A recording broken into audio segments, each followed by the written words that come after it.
বেলকনিতে দাঁড়িয়ে আছে গালিব। পাশে মেহুল আয়েশ করে কফিতে চুমুক দিচ্ছে। কয়েক ঘন্টা জার্নি করে বেচারির কাহিল অবস্থা। সারা রাত বেঘরে ঘুমিয়েছে। সকালে গালিব ওকে উঠিয়েছে। মেয়েটার ঘুম কাটানোর জন্য কফি তৈরি করেছে নিজ হাতে। তারপর টেনে এনে বেলকনিতে বসিয়ে দিয়েছে। মেহুল ঘুম ঘুম চোখে কফির মগে চুমুক বসিয়ে দিতেই গালিব ওর পাশে বসে পড়ল। ওর হাত থেকে কফির কাপটা কেড়ে নিয়ে বলল, অনেক খেয়েছ, আর না। এত ঘুম কোথা থেকে আসে শুনি? শুধু ঘুম আর ঘুম। গালিবের ঝাড়ি শুনে মেহুল মুখটা করুণ করে বলল, ঘুম পেলে কি করব? আপনি তো জানেন আমি জার্নি করতে পারি না। মাথা ঝিমঝিম করে। আজ থেকে প্রমিস আর ঘুমাবো না। মেয়েটাকে সময় দেব। ভীষণ আদর করব। আপনি দেখবেন আর জ্বলবেন আমাদের মামের ভালোবাসা দেখে। মেহুলের কথা শুনে গালিব হাসল। অর্ধ খাওয়া কফি থেকে কিছুটা মুখে নিয়ে বলল, আমিও তো সেটাই দেখতে চাই মেহুল রানী। খুব করে দেখতে চাই, তবে সেটা তোমার কাজকর্মকে না, শুধুমাত্র তোমাকে। অন্য সব খেয়াল রাখার জন্য আমি আছি না। সব সময় কাছে কাছে থেকো। তোমরা দুজন ছাড়া এখানে আমার কে আছে বলো? একজন আমার ভালোবাসা, আমার হৃদয়, আরেকজন আমার হৃদয়ের স্পন্দন। দুটোকে আমি খুব করে চাই। আবেগে গালিবের গলা কাঁপছে। দীর্ঘ নিঃশ্বাস ফেলেও মেহুলের হাতটা নিজের হাতের মুঠোয় নিয়ে চোখ বন্ধ করল। মেহুল ওর দিকে চেয়ে আছে। ঘুম থেকে ওঠার জন্য চোখ দুটো ফুলে আছে। এলোমেলো চুলগুলো খোপা করা, তবে বেশ কিছু চুল মুখের উপরে আর কানের পাশে ঝুলে আছে। গালিব দ্রুত ওর হাতটা ছেড়ে দিয়ে মেহুলের চুলগুলো ঠিকঠাক করে দিল। একগোছা চুল কানের পিঠে গুজে দিয়ে ওর কপালে চুমু দিয়ে বলল, একটু গুছিয়ে থাকতে পারো না? নাকি সব আমাকেই করতে হবে? হাসপাতালে 2 দিন পরে জয়েন করব।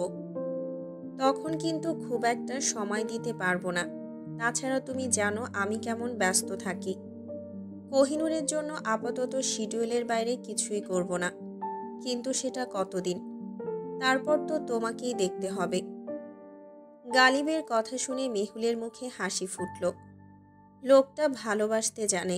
ওর মতো ছন্নছাড়া এতিম মেয়েকে কতটা আগলে রেখেছে। একসময় মনে হতো ওর পাশে কেউ নেই, কিন্তু এখন তো একজন আছে।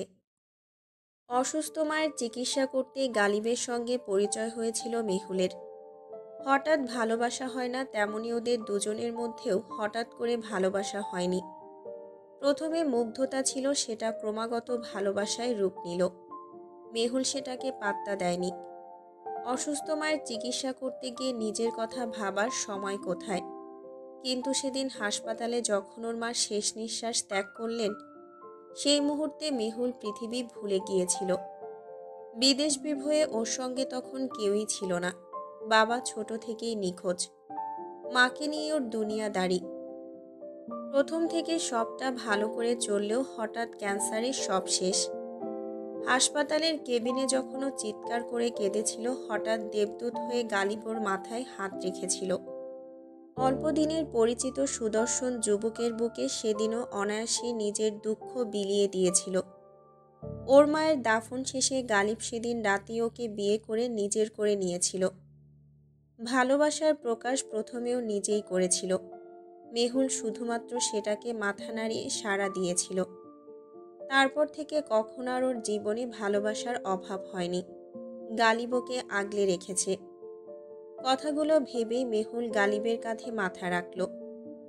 গালিব ওর দিকে আরও খানিকটা সরে গিয়ে ওকে নিজের সঙ্গে জড়িয়ে নিয়ে বলল, ওই মেয়েটাকে খুঁজে পাইনি মেহুল। মেয়েটার পালস চেক করেছিলাম, মৃত মনে হয়েছিল। তারপর হঠাৎ কিভাবে জানি গায়েব হয়ে গেল। ওর টাকাটা আমি কিভাবে পরিশোধ করব? কোনো ঠিকানা জানা নেই। কেমন অস্বস্তি হচ্ছে। খুব কি দরকার ছিল এসব করার? আমাদের বাচ্চা অন্য একটা মেয়ের গর্ভে বড় হলো। আমার কষ্ট হচ্ছে ভীষণ। কেন করলেন এমন? মেহুল ঠোঁট ফুলিয়ে রেখেছে। বহুবার ওকে নিষেধ করেছিল এসব না করতে, কিন্তু গালিব শোনেনি। হাতে কোনো উপায় ছিল না। মায়ের জন্যই করতে হলো। মায়ের হুকুমেই নিজের মেয়েকে অচেনা একটা মেয়ের সঙ্গে রেখেছিল। কথাটা ভেবেই গালিব দীর্ঘ নিঃশ্বাস ফেলে উদাসীনভাবে বলল, আমার মাকে ওরা ঠকিয়েছে মেহুল। মা ভীষণ কষ্টে আছেন, তাই আমি চাইনি মায়ের কথার বিরুদ্ধে কিছু করতে। তাছাড়া কোহিনূর তো আমাদের কাছেই আছে। কতটা কিউট হয়েছে আমাদের বেবিটা একবার ভাবো। দেখতে হবে তো কার মেয়ে।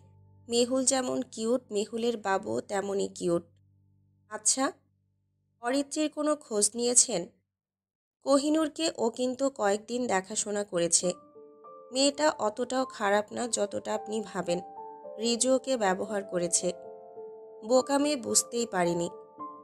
সবাই স্বার্থের পাগল, বুঝলে মেহুল? কোহিনূর আমার রক্ত, আমার আত্মা। ওরা ভাবলো কিভাবে আমি নিজের মেয়েকে ওদের কাছে রেখে মারা যাব?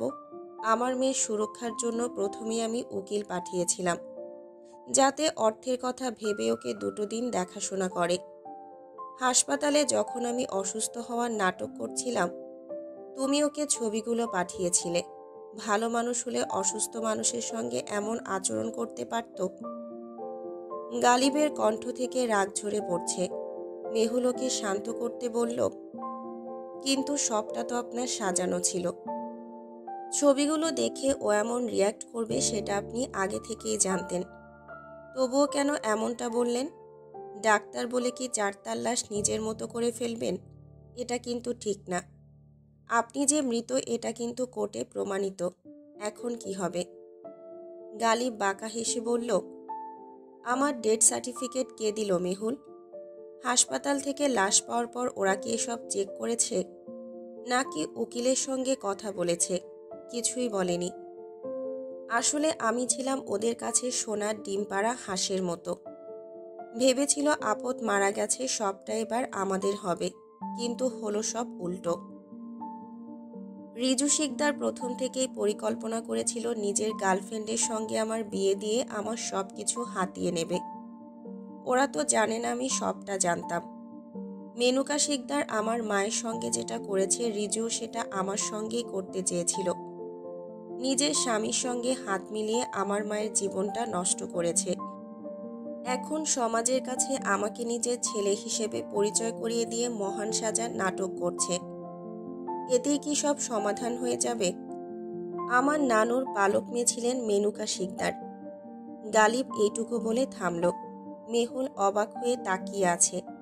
ও এতটা জানতো না, তাই প্রশ্ন করল, সবটা বলবেন প্রথম থেকে? আমার মাথার উপর দিয়ে যাচ্ছে। গালিব মলিন হেসে শুরু করল, আমার নানুর কোনো বাচ্চা ছিল না। একবার কোনো এক এতিমখানা থেকে মেনুকা শিকদারকে দত্তক নিলেন উনি। তারপর বছর 5 পর আমার মায়ের জন্ম হলো। নানু দুজনকেই সমানভাবে ভালোবাসতেন, কিন্তু নানুর শ্বশুরমশাই প্রচণ্ড ঘাটতারা মানুষ ছিলেন। উনি নিজের বুদ্ধিতে নিজের সব কিছু আমার মায়ের নামে লিখে দিলেন। নানু ওনাকে বলেছিলেন, কিন্তু উনি শোনেননি। দিন গেল, মেনুকা ম্যাম বড় হলেন, তারপর থেকে মায়ের সঙ্গে শত্রুতা শুরু। আমার মা নানুর আদরে আদরে বড় হয়েছিল বিধায় বাইরের জগৎ সম্পর্কে তেমন চেনা জানা ছিল না। উনি কিছুটা পিছিয়ে ছিলেন। এটার সুযোগ নিলেন মেনুকা। নিজের স্বামীর বন্ধুর সঙ্গে মায়ের একটা সম্পর্ক তৈরি করে দিলেন। বাড়ি থেকে মানবে না তাই গোপনে বিয়ে দিয়ে দিলেন, যেটা গোপন থাকলো।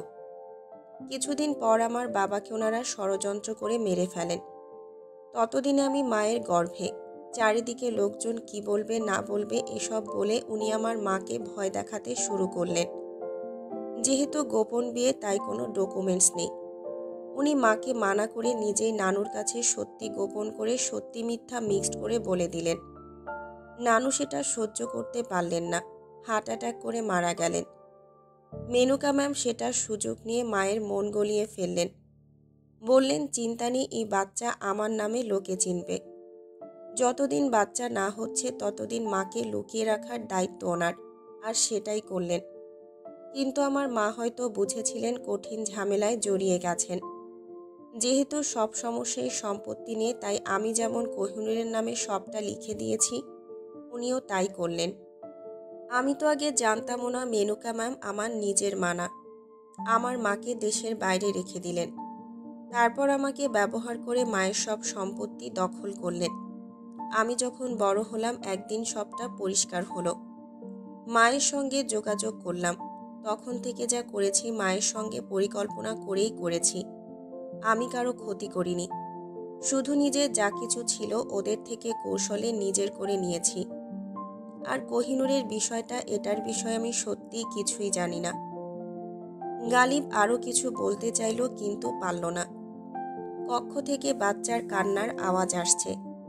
মেয়েটাকে ঘুম পাড়িয়ে রেখে এসেছিল, হয়তো উঠে গেছে। গালিব উঠতে চাইল কিন্তু ওর ওঠার আগেই মেহুল ছুটে গেল। মামের এখন আহ্লাদ চলবে ভেবেই গালিবের হাসি পেল। মায়ের সঙ্গে কথা বলাটা জরুরি, এই ভেবে রুম থেকে বেরিয়ে আসলো গালিব। মুখে হাত রেখে দাঁড়িয়ে আছে অরিত্রী। রিজু কিছুক্ষণ আগে ওর মুখে থাপ্পড় দিয়েছে, ব্যথাতে মুখ টনটন করছে। অতিরিক্ত শোকে চোখ থেকে পানি বের হচ্ছে না। গালিব যাই করুক না কেন কখনো ওর সঙ্গে এমন ব্যবহার করেনি। এই রিজুর জন্যই ও গালিবের মতো ছেলেকে ঠকাতে গিয়েছিল। ফলাফল আজ নিজে ঠকে বসে আছে। রিজু কিভাবে পারল ওর গায়ে হাত তুলতে? কথাটা ভেবেও দাঁতে দাঁত চেপে হুঙ্কার ছেড়ে বলল, তোমার সাহস হয় কিভাবে আমাকে থাপ্পড় মারার? অরিত্রীকে অবলা পেয়েছ? তোমার মতো ছেলেকে ছুঁড়ে ফেলতে আমার সময় লাগবে না। অরিত্রীকে সস্তা পেয়েছ? নিছক ভালোবাসি তাই সহ্য করছি। অরিত্রীর কথা শুনে রিজু দমল না। সামনে থাকা ফুলদানিটা ছুঁড়ে দিয়ে বলল, খুব না রূপের দম্ভ তোমার? তবে কেন গালিবের মন ভোলাতে পারলে না? এতগুলো দিন গালিবের সঙ্গে থেকেছ, কখনো হয়তো গালিব তোমার দিকে সামান্যতম তাকিয়েও দেখেনি। ও মানুষ চেনে তাই তো নিজের পরিকল্পনা সফল করে সবকিছু অন্য একটা মেয়েকে দিয়ে গেছে। মেয়েটা সত্যি গালিবের যোগ্য, তোমার মতো মাথা মোটা নয়। আবার চিৎকার করছো? এখন থেকে আমার সঙ্গে কথা বলতে হলে গলা নামিয়ে কথা বলবে। আর শোনো, রুশির ছেলে আছে, ওটা শুধুমাত্র রুশির একার না, আমারও ছেলে, আমাদের দুজনের ছেলে। রিজুর কথা শুনে অরিত্রীর মাথায় আকাশ ভেঙে পড়ল। লোকটা ক্রমাগত নিজের আসল রূপে ফিরছে। সত্যি অরিত্রী বড্ড বোকা। বোকা না হলে এমন জঘন্য ষড়যন্ত্রে লিপ্ত হতো? গালিব নিশ্চয় ওকে ঘৃণা করত। অভিশাপ দিয়ে গেছে তাই তো এমনটা হলো। অরিত্রীর হৃদয় ভেঙে চুরমার হলো। নকল বিয়ে করে গালিবাজ পর্যন্ত ওকে সামান্যতম অসম্মানও করেনি।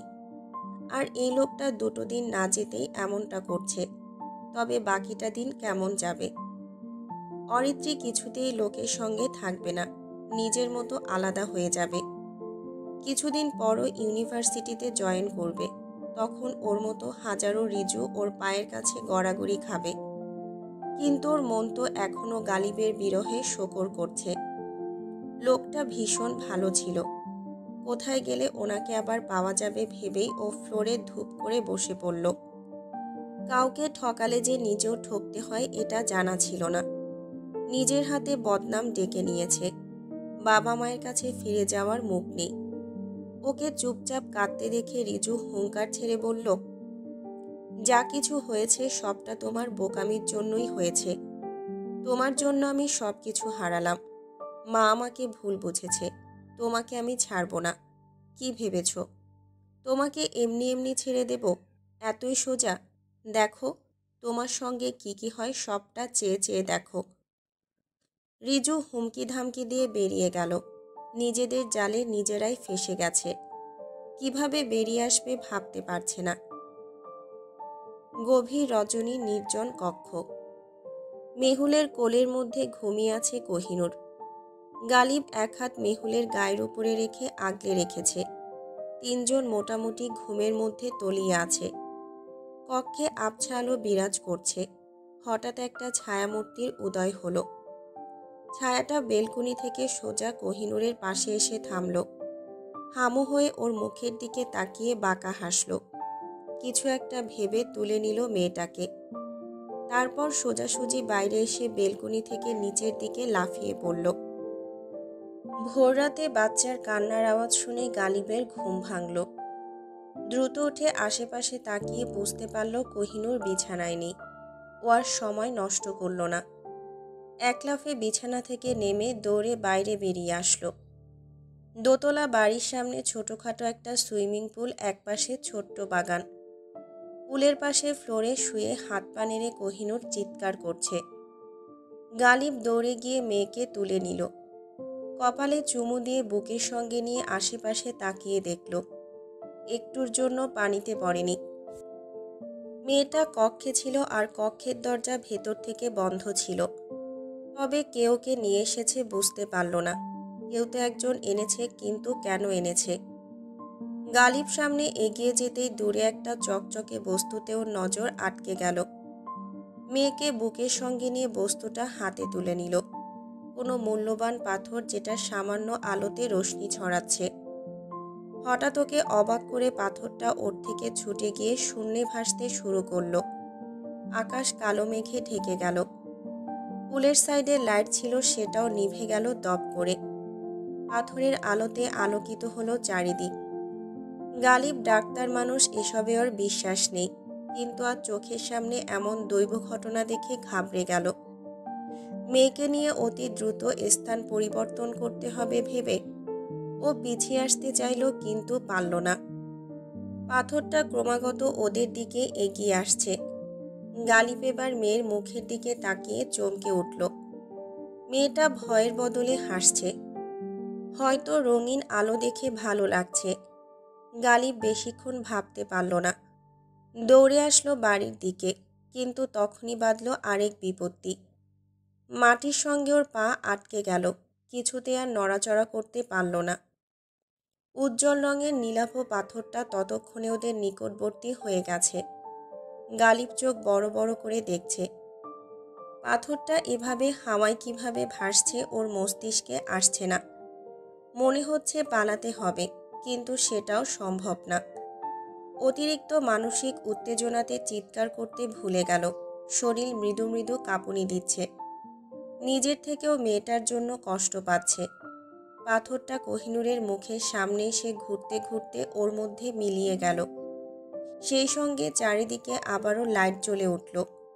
মেহুল দৌড়ে এসে গালিবের থেকে মেয়েকে নিয়ে হাঁপাতে হাঁপাতে বলল, ওকে নিয়ে কোথায় গিয়েছিলেন? বাইরে ঠান্ডা বাতাসে যদি কিছু হয়ে যায়? এমন কেন আপনি? গালিবের গলা দিয়ে কোনো আওয়াজ আসছে না। চোখের সামনে যা দেখল সেটা কি অন্যরা বিশ্বাস করবে? মায়ের সঙ্গে এই বিষয়ে আলোচনা করতে হবে, এই ভেবেও দ্রুত কক্ষের দিকে এগিয়ে আসলো। মেহুল বক বক করতে করতে ওর পিছু নিল, কিন্তু কোনো উত্তর পেল না। গালিব মাকে ছাড়া এই ব্যাপারে আর কাউকে বলবেও না। ও ছাদে গিয়ে মায়ের নাম্বারে ফোন দিল। দুইবারের পর ফোন রিসিভ হলো। গালিব কিছু বলতে চাইল, তার আগেই ওপাশ থেকে গম্ভীর কণ্ঠে আওয়াজ আসলো, আজকের ঘটনা কাউকে বলো না গালিব। মেয়ের না মায়ের ভালোর জন্য হলেও চুপচাপ থাকো। মেয়েকে চোখে চোখে রেখো, সে সাধারণ কোনো মেয়ে না। মায়ের কথা শুনে গালিব ভ্রু কুঁচকে ফেলল। মায়ের এসব কাজকর্ম ওর ঠিক লাগছে না। মানুষটা কষ্ট পেয়েছে ঠিক আছে, সেসবের প্রতিশোধ গালিব নিয়েছে, কিন্তু তার সঙ্গে ওর মেয়ের কি সম্পর্ক? মায়ের কথা শুনে একটা অচেনা মেয়ে সাহায্য নিয়ে নিজের একমাত্র মেয়েকে পৃথিবীতে এনেছে, এসবের কি দরকার ছিল? গালিব কিছুতেই মেয়ের জীবন নিয়ে আর কোনো রহস্য বা ছেলেখেলা করতে পারবে না। মায়ের কথার বিপক্ষে যেতে হয় যাবে, দরকার হলে মাকে বোঝাবে। গালিবের ধ্যান ভাঙল মায়ের আওয়াজ শুনে। গালিব, ওকে কক্ষের বাইরে কখনোই বের করবে না। আমি যেমন বলবো তেমনটাই করবে। আগামী মাসে আমি তোমাদের সঙ্গে দেখা করব। ওর সঙ্গে থাকা লকেটটাও খুলবে না। বুঝেছ আমার কথা? যা হচ্ছে হতে দাও। এসবের মানে কি মা? আমার বাচ্চার জীবন নিয়ে আমি কোনো রিস্ক নিতে পারবো না। প্লিজ ওকে ছেড়ে দাও তুমি। কিসের জন্য এমন করছো? তোমার অপরাধীরা শাস্তি পাচ্ছে। ওদের থেকে আমি সব অর্থ কেড়ে নিয়েছি। ওরা রাস্তায় বসেছে, আরও কি চাইছো তুমি? মেনুকা শিকদারের অর্থ কখনো ফুরাবে না গালিব। তোমার কি ক্ষমতা ওকে রাস্তায় নামানোর? ওদের কাছে গুপ্তধন আছে। বুঝতে পারবে না, তাই আমি যা বলছি তাই করো। চুপচাপ আমার কথা শোনো। তাছাড়া কোহিনূরের প্রতি তোমার এতটা মমতা কেন আসছে বুঝতে পারছি না। মেহুলের গর্ভে তো আর ওর জন্ম হয়নি। স্যারোগেসির মাধ্যমে জন্ম নেওয়া বাচ্চার প্রতি তোমার কিসের এত মায়া বলবে? ওকে আমার লাগবে গালিব। মেয়েকে আমার হাতে তুলে দাও, তারপর তোমার ছুটি। নিজেদের মতো বাঁচো, কেউ বাধা দেবে না। তুমি চাইলে তোমাদের আরও বাচ্চা হবে। মেহুলকে নিয়ে সুখে থাকবে। মায়ের এহেন কথা শুনে গালিবের গলা শুকিয়ে গেল। কি ভয়ঙ্কর চিন্তা ভাবনা মায়ের। গালিব জোরে জোরে নিঃশ্বাস নিয়ে নিজেকে স্বাভাবিক করে বলল, ওর সঙ্গে কি করবে মা? আমি এইটুকু বুঝতে পারছি ওকে এহেন পদ্ধতিতে পৃথিবীতে আনার মানেটা কি, কিন্তু এটা তো বলবে ওকে দিয়ে তোমার কিসের কাজ? তুমি বিশ্বাস করবে কি আমার জানা নেই, তবে বিশ্বাস করো, ওকে উৎসর্গ করলে তোমার পিতা আবারও ফিরে আসবেন। সঙ্গে তুমি প্রচুর অর্থ সম্পদের মালিক হবে।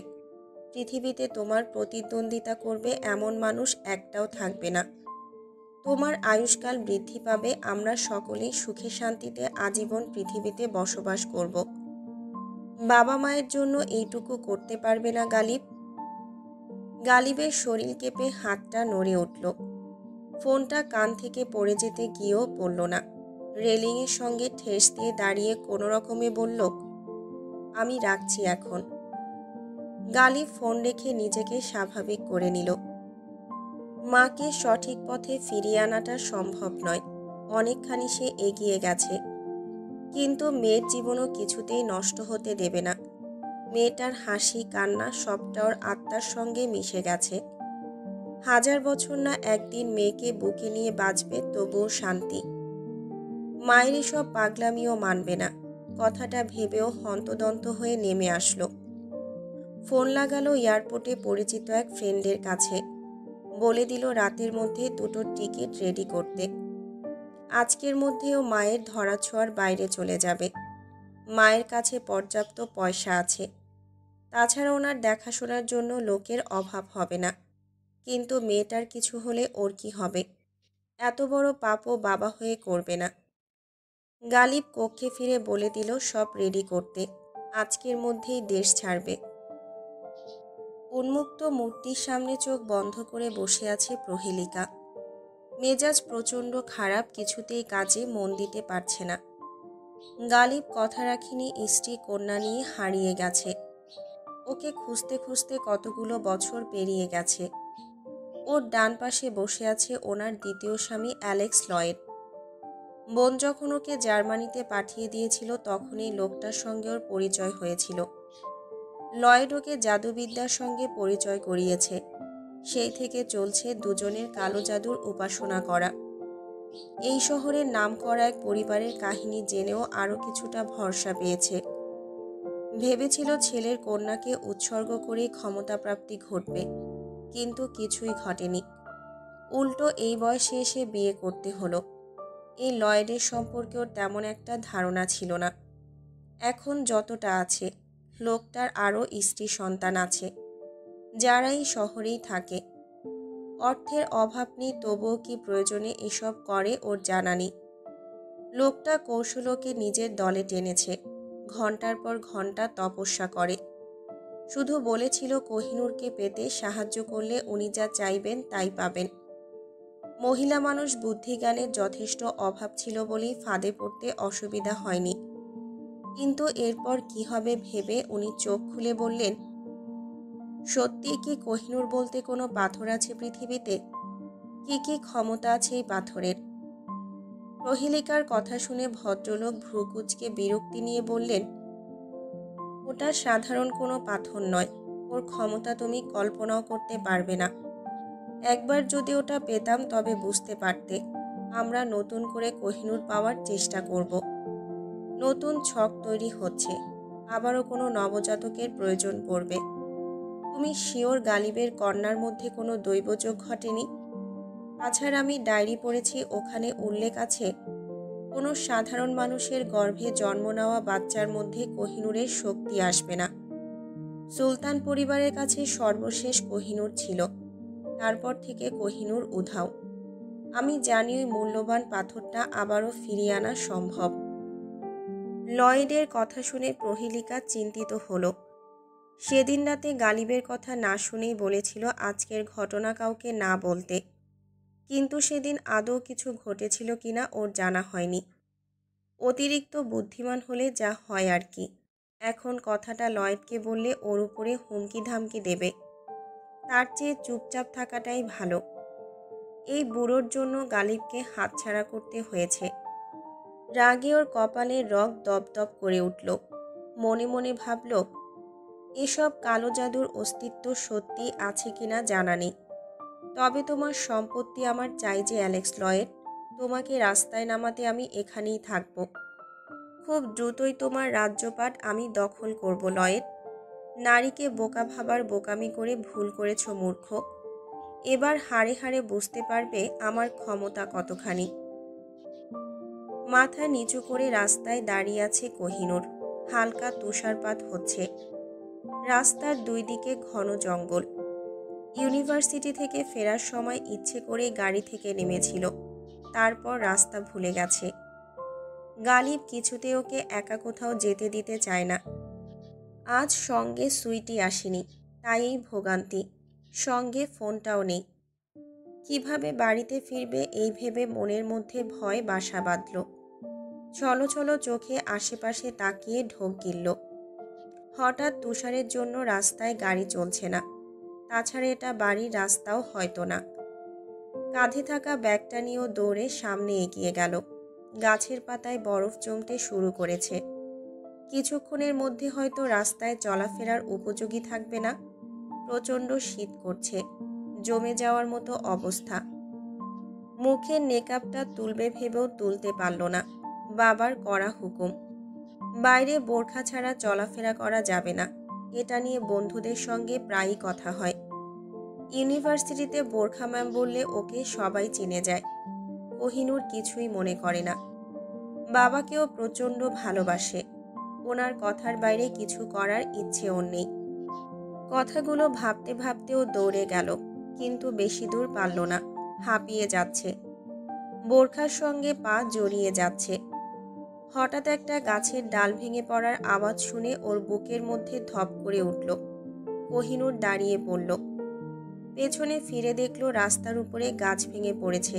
এটা নতুন কিছু না, প্রায়ই হয়। তুষারপাত হচ্ছে, বরফের ভর রাখতে না পেরে ভেঙে পড়েছে। কথাটা ভেবেও দীর্ঘ নিঃশ্বাস ফেলল।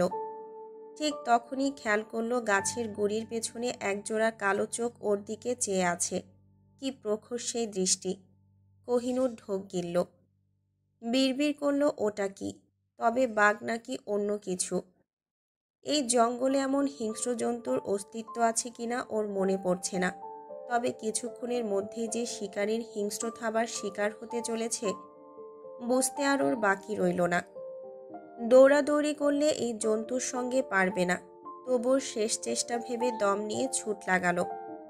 পেছনে তাকানোর কোনো সময় নেই। দৌড়াতে দৌড়াতে কিছু একটার সঙ্গে ধাক্কা লেগে ছিটকে গেল, কিন্তু মাটিতে পড়ার আগেই ওকে শূন্যে তুলে নেওয়া হলো। চোখ বন্ধ করার আগে আবারও সেই একজোড়া চোখ দেখতে পেল। মানুষের আকৃতি, তবে তার লোমশপূর্ণ শরীর দেখেও শিউরে উঠল। মাথা ঝিমঝিম করে উঠল। অচেতন হওয়ার পূর্বে বিড়বিড় করে বলল, সাহায্য করো আমাকে, মেরো না প্লিজ। ভয়ানক স্বপ্ন দেখে ঘুম ভাঙল কোহিনূরের।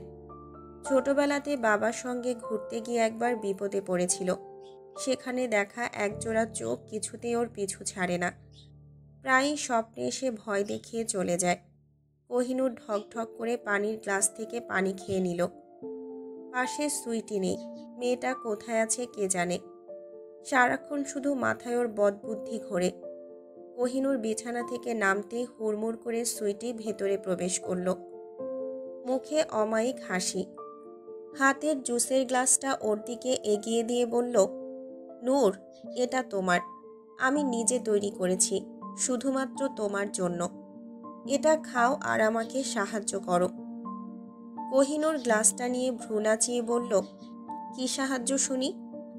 আমি ঘুরতে যেতে চাই নূর, বন্ধুদের সঙ্গে ক্যাম্পিং করতে চাই। কিন্তু আঙ্কেল কিছুতেই শুনছে না। তুমি বললে নিশ্চয়ই শুনবে। তোমাকেও সঙ্গে নেব, প্রমিস করছি। আঙ্কেল এমন কেন জানো? আন্টির মতো ভালো মেয়ের এমন বর কিছুতেই মানা যায় না। অবিচার হয়েছে আন্টির সঙ্গে। আমি কিছুতেই এই বিয়ে মানি না। সুইটির কথা শুনে কোহিনূর চোখ উল্টে ফেলল। পেছনে গালিব দাঁড়িয়ে আছে সেটা সুইটি জানে না। কোহিনূর কিছু বলতে চাইল, তার আগেই গালিব ইশারায় বুঝিয়ে দিল চুপ থাকতে। সুইটি বলেই চলেছে, আন্টির জন্য নিশ্চয়ই ভালো ছেলের অভাব হবে না নূর। চলো, আন্টির জন্য ভালো পাত্র ঠিক করি। আমাদের নতুন আঙ্কেল নিশ্চয়ই আমাদের ক্যাম্পিং করতে সাহায্য করবে। ভীষণ মজা হবে তখন। সুইটি কথা বলতে বলতে পেছনে ঘুরতেই থমকে গেল। কতগুলো বাজে কথা বলেছে ভেবেই বুক ধুকপুক করছে। গালিব সোজা এসে ওর কান ধরে বলল, সারাক্ষণ মস্তিষ্কে শুধু আজে বাজে বুদ্ধি ঘোরে তোমার। আমি ছাড়া তোমার আন্টির বিয়েটা যে হতোই না সুইটি। ওর জন্য সারা পৃথিবীতে একটা মাত্রই পাত্র ছিল। কোনো ক্যাম্পিং করতে হবে না। ডিসেম্বরের শেষে আমি সবাইকে নিয়ে যাব। এখন পড়াশোনা করো। ফ্যাশন ডিজাইনার হতেও পরিশ্রমের প্রয়োজন আছে, বুঝতে পেরেছ? সুইটি মাথা নাড়িয়ে মুখটা করুণ করে বলল, বুঝতে পেরেছি, কিন্তু ফ্রেন্ডদের আমি কথা দিয়েছি আঙ্কেল, এবার ওদের সঙ্গে যাচ্ছি। তাছাড়া কোহিনূরকেও সঙ্গে নেব ভেবেছিলাম। তুমি বললে আমাদের সঙ্গে গার্ড নেব। তবুও না বলো না আঙ্কেল প্লিজ।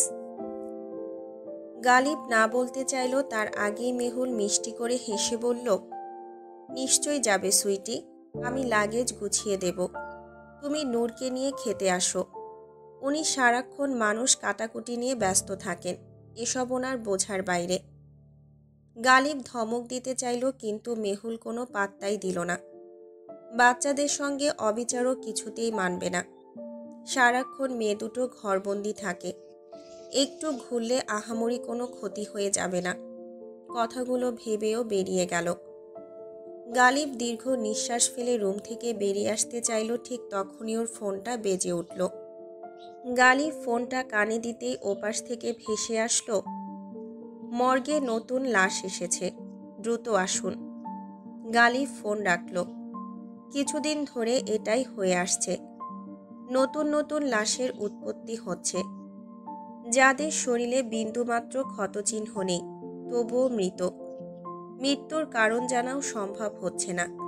মৃত ব্যক্তিদের বয়সের তফাৎ খুব একটা বেশি না, অল্প বয়সী সব। ছেলে মেয়ে উভয়ই এই অদ্ভুত মৃত্যুর শিকার। প্রশাসনের জন্য খবরটা চাপা রাখা হয়েছে। আতঙ্ক ছড়িয়ে পড়লে অসুবিধা হবে। গালিব চুপচাপ বেরিয়ে আসলো। কেন হচ্ছে এই মৃত্যু? জার্মানির স্যাক্সনি রাজ্যের স্যাক্সন সুইজারল্যান্ড নামে পরিচিত অঞ্চলে পাহাড়ের অদ্ভুত আকার আয়তন ও বন্য উপত্যকা নজর কাড়ার মতো।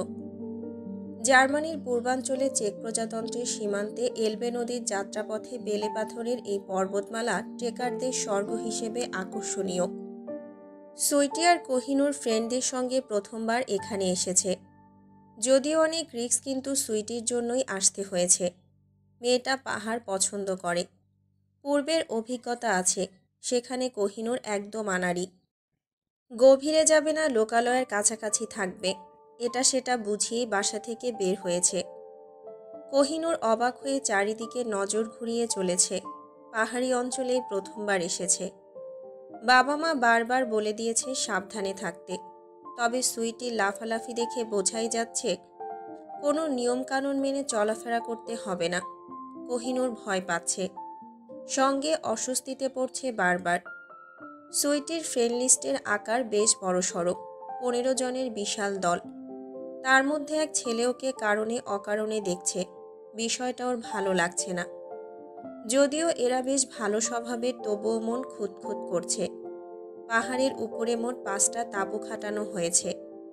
খানিকটা দূরে আরও একটা দল এসেছে, ওরাও তাঁবু খাটানোতে ব্যস্ত। কোহিনূর সুইটিকে সাহায্য করছে চুপচাপ। মেয়েটা অতিরিক্ত বাচাল, কথা বলে বেশি। বাবা আসার সময় বারবার নিষেধ করেছে তাঁবুতে না থাকতে, তবুও সুইটির জিদের জন্যই থাকতে হবে। এমনিতেই শীত, তার মধ্যে ঠান্ডা বাতাস। কোহিনূর ফুল প্যাকেট হয়ে আছে, চোখ দুটো ছাড়া কিছুই দেখা যাচ্ছে না। নির্জনতা ভেঙে কোহিনূর ফিসফিস করে বলল, সুইটি, লোকটা আমার দিকে কেমন ড্যাব ড্যাব করে তাকিয়ে আছে, আমার অস্বস্তি হচ্ছে। প্লিজ তুমি গিয়ে নিষেধ করো আমাকে এভাবে না দেখতে। কোহিনূরের কথা শুনে সুইটি খানিকটা দেখে নিয়ে উচ্চ শব্দে হেসে ফেলল। তারপর হাসি থামিয়ে বলল, তুমি ফুল প্যাকেট হয়ে ঘুরছো, বেচারা এভাবে কাউকে দেখেনি, তাই অবাক হচ্ছে। ফ্যাশন ডিজাইন নিয়ে পড়াশোনা করার শিক্ষার্থীর কাছে তোমার এই পোশাক সত্যিই ভয়ঙ্কর। ভেবো না, আমি ওকে বলে দেব তোমাকে যেন না দেখে। কোহিনূর এবার বুঝতে পারল, না বুঝে কত কিছু ভেবে নিয়েছিল। নিজের বোকামির জন্য দোষারোপ করতে ইচ্ছে হলো। তারপর চুপচাপ সেখান থেকে খানিকটা দূরে সরে আসলো। জীবনে প্রথমবার মুক্তির আনন্দ পেয়েছে, সেটাকে কিছুতেই অবহেলা করে নষ্ট করবে না। আল্লাহর সৃষ্টি কতটা সুন্দর, কথাটা ভেবে কোহিনূর চোখ বন্ধ করল।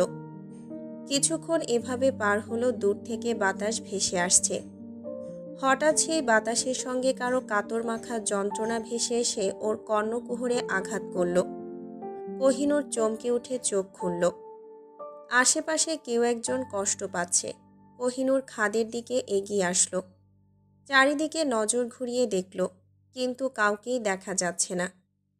পাহাড় থেকে নামার জন্য সামনে পা বাড়িয়ে দিতেই পেছন থেকে সুইটি ডেকে উঠল, কোথায় যাচ্ছ তুমি? আঙ্কেলের হার্ট ভীষণ দুর্বল।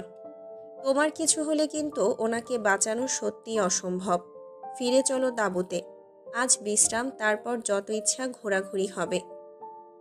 সুইটির কথা কোহিনূরের কান অব্দিও পৌঁছালো না। কেউ একজন অসুস্থ হয়ে সাহায্য চাইছে। কোহিনূর কিছু একটা ভেবে বলল, তুমি যাও, আমি এক্ষুনি আসছি। চিন্তা করো না, আমি হারাবো না। ফোন আছে, হারিয়ে গেলেও তুমি খুঁজে পাবে। সুইটি মিষ্টি করে হাসল। কোহিনূরকে বাধা দিতে ওর একটু ইচ্ছে করছে না। মেয়েটা সবসময় চুপচাপ থাকে, সকলের কথা মেনে নিজের স্বাধীনতাকে ভুলতে বসেছে। এখানে এসে থাক না নিজের মতো করে। কথাটা ভেবেও ফিরে গেল। কোহিনূর হাঁপ ছেড়ে বাঁচল। এখনও সেই শব্দ ওকে তাড়া করছে। ও আর অপেক্ষা করল না, উৎস ধরে এগিয়ে চলল। খাড়া ঢাল, চলতে অসুবিধা হচ্ছে।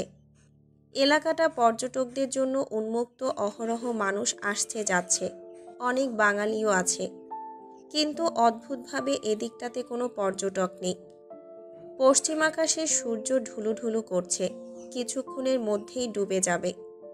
কোহিনূর যতই নিচের দিকে নামতে শুরু করলো, ততই লোকজনের আওয়াজ কমতে শুরু করেছে। আহত লোকটার আওয়াজ ছাড়া আপাতত সব বন্ধ, কিন্তু লোকটা কোথা থেকে আওয়াজ করছে ওর মাথায় আসছে না। একজন আহত মানুষ নিশ্চয়ই শক্তি খরচ করে জোরে শোরগোল করতে পারবে না। লোকটা ভীষণ ক্ষীণভাবে শব্দ করছে। কোহিনূরের মনে হলো হঠাৎ অনেক দূরের শব্দ শুনতে পাচ্ছে। কেমন রহস্য লাগছে, ভয় করছে, সঙ্গে বুক ডিপ ডিপ করছে। ঘণ্টা খানিকটা এগিয়ে যাওয়ার পর ও সমতলের কিছুটা উপরে একটা গাছের সঙ্গে কালো মাফলার ঝুলতে দেখতে পেল। কোহিনূর দ্রুত পা চালালো। সামনে কেউ আছে, উত্তেজনাতেও শরীর মৃদু কাঁপছে। হাতের ফোনটা চেপে ধরে রেখেছে, খানিকটা পরপর পিছলে যাচ্ছে। কাপড়ে ময়লা লাগছে, তবুও বিষয়টাকেও পাত্তা দিচ্ছে না। গাছের কাছে এসেও সাবধানে মাফলারটা নিজের হাতের মুঠোয় নিয়ে চিৎকার করল, আশেপাশে কেউ আছেন? প্লিজ সারাদিন, কে আছেন? কথা বলুন। কোহিনূরের আওয়াজ প্রতিধ্বনি হয়ে ফিরে আসলো। ও আরও খানিকটা ডাকাডাকি করার পরে যখন ও থামল, ঠিক তখনই ওপাশ থেকে একটা পুরুষালী কণ্ঠ ভেসে আসলো, আমি এখানে, প্লিজ আমাকে সাহায্য করুন, আমি কষ্ট পাচ্ছি। কোহিনূর শব্দের দিকে দৌড়ে গিয়ে দেখল পাহাড়ের গায়ে হেলান দিয়ে অল্প বয়সী এক ছেলে বসে আছে। ছেলেটার পা বেশ বাজেভাবে জখম হয়েছে। কোহিনূর আর একটু অপেক্ষা করল না, হন্তদন্ত হয়ে ছেলেটার পায়ের কাছে বসে পড়ল। তারপর পাখানা নিজের কোলের উপর তুলে নিয়ে বলল, কিভাবে হলো এমন? তুমি এখানে কি করছো একা একা? জানো না এইদিকে কেউ আসে না? ছেলেটা চোখ মুখ অন্ধকার করে উত্তর দিল, আমি ইচ্ছে করে আসিনি। বন্ধুদের সঙ্গে ছিলাম, হঠাৎ পা পিছলে পড়ে গেছি, ওরা দেখেনি। দেখো না আমার ফোনটাও কাছে নেই। কিভাবে ফিরবো আমি? আম্মু জানলে ভীষণ রাগারাগি করবেন। ছেলেটার কথা শুনে কোহিনূরের ভীষণ মায়া হলো। মুখটাকে দেখে মনে হলো কতদিনের চেনা। কোহিনূর মাফলার দিয়ে ওর পা ভালো করে পেঁচিয়ে দিয়ে বলল, চিন্তা করো না, আমি আছি তো, সব ঠিক হয়ে যাবে। তোমাকে আমি ফিরিয়ে নিয়ে যাব। আমার কাঁধে হাত রেখে চলতে পারবে? ছেলেটা মুখে হাসি ফুটিয়ে দ্রুত মাথা নাড়িয়ে বলল, তুমি পারবে আমাকে নিয়ে যেতে? তোমার কষ্ট হবে না? এত ভারী ভারী পোশাক পরে আমাকে নিয়ে যাবে কিভাবে শুনি? এক পা পুরোপুরি অকেজো। কোহিনূর কিছু একটা ভেবে উত্তর দিল, উপরের দিকে আমার বোন আছে, আমি এক্ষুনি ওকে ফোন করে বলছি আমাদের নিয়ে যাবে। চিন্তা করো না, আমার ড্যাড একজন নামকরা ডাক্তার, তোমার পা খুব তাড়াতাড়ি ঠিক হয়ে যাবে। কোহিনূরের কথা শুনে ছেলেটা ভরসা পেল। কঠিন বিপদের দিনে এমন একটা ভালো মনের মেয়ের দেখা পাওয়া সত্যি ভাগ্যের ব্যাপার। এখানে সারা রাত থাকলে ঠান্ডায় মারা যেতে হতো। আল্লাহ আছেন বলেই বিপদে ঠিকই একজন ভালো মেয়েকে পাঠিয়েছেন। কথাটা ভেবে ওর ভীষণ ভালো লাগলো। নিজের ভাই বোন নেই, বাবা মায়ের একমাত্র ছেলে হিসেবে ওকে সবসময় চোখে চোখে রাখা হয়। মায়ের যত ভয় ওকে নিয়ে। এখানে আসার সময়ও কত তালবাহানা ছিল তার। কোহিনূরের ডাক শুনে ওর ধ্যান ভাঙল। ফোন করেছি, ওরা আসছে, তুমি আপাতত আমার হাত ধরে ওঠার চেষ্টা করো। ছেলেটা ওর হাতটা ধরে ওঠার চেষ্টা করলো, কিন্তু ব্যর্থ হলো। শেষমেশ কোহিনূর ওর পাশে বসে পড়ল। ছেলেটার হাতটা আলগোছে ধরে বলল, তুমি টেনশন করছো তাই এমন হচ্ছে, হাত পা টলছে, এভাবে হবে না। কিসের ভয় তোমার? এইটুকুতে কিছুই হবে না, বললাম তো সব ঠিক করে দেব। ছেলেটা ঠোঁট ফুলিয়ে বলল, রক্তে আমার ফোবিয়া আছে, তাছাড়া এভাবে কখনো কাটিনি। আম্মু দেখলে ভীষণ কষ্ট পাবেন, আর ড্যাড খুব রাগ করবেন, ভয় করছে আমার। কোহিনূর জীবনে প্রথমবার একটা অচেনা ছেলের সঙ্গে কোনো প্রকার অস্বস্তি ছাড়াই এতটা কথা বলল। কেন জানি ভালো লাগছে। ছেলেটা বয়সের ছোট হবে নাকি বড় অনুমান করতে পারছে না, তবুও ভালো লাগছে। হঠাৎ পেছন থেকে আওয়াজ শুনে দ্রুত পেছনে তাকালো। সুইটি দলবল নিয়ে এগিয়ে আসছে, কাছে বেশ কিছু লাইট। সন্ধ্যা নেমেছে, কিছুক্ষণের মধ্যেই রাত নামবে। কোহিনূর ছেলেটাকে বলল, আর চিন্তা নেই, ওরা এসে গেছে। একটু কষ্ট হবে হাঁটতে, কিন্তু তুমি কিছুতেই হাল ছাড়বে না। ছেলেটা তার মাথা নাড়ালো। কোহিনূর পূর্বেই টেক্সট করে এখানকার সব কিছু সুইটিকে বলে দিয়েছিল। ওরা এখানে এসে আর প্রশ্ন করল না, সোজা ছেলেটাকে দুজন ধরে হাঁটতে শুরু করলো। কোহিনূর পেছনে পেছনে যাচ্ছে। উপরে উঠতে কষ্ট হচ্ছে, কিন্তু ছেলেটা দাঁত চেপে সহ্য করছে। রাত নামার সঙ্গে সঙ্গেই ঠান্ডা পড়তে শুরু করবে।